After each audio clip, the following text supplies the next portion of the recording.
Po koncu prijateljskega obračuna v Novogoriškem športnem parku je z menoj edini strelec na srečanju Celja in Gorice, Tom Kljun. Tom, čeprav tale obračun ni imel rezultatskega pomena, pa je kljub temu seveda lepo priti do zmage, še lepše pa biti strelec na takšnem srečanju. Kakšni so tvoji občutki? Ja, seveda je fajn zmagati, tudi če ni prvenstvena tekma. Vsako tekmo je treba iti na polno, vsako tekmo se gre v zmago, zato smo tudi tekmo pripravili do konca z zmago in pa se lahko veselimo zmage.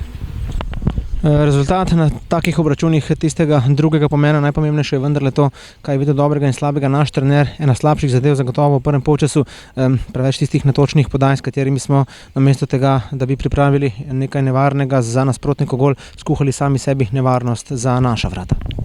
Ja, v prvem polčasu si nismo znali dobro odigrati to na njihovo postavljeno obrambo. Zdaj smo že navajeni, da se nam ekipe nazaj postavljajo in nismo nekako našli teh kombinacij, da bi prišli v gol.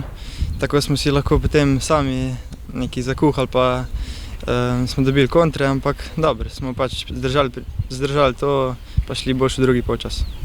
Boljše v drugi polčas, kot si omenil sam, ena boljših zadev zagotovo 58. minuta in tisto, kar si naš trener pravzaprav želi, ko je nasprotnik na naši polovici, pritisk agresije na drugo stran, odvzeta žoga, krasen šprint in asistenca Filipa Dangubiča, ti si pravzaprav samo polizal smetano z vrha torte.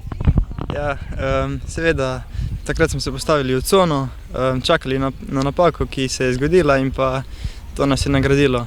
Seveda bi se zahvalil Filipu, da mi je podal na prazen gol. Tom, čestitke za zmago in pa seveda čestitke za tvoj zadetek. Hvala.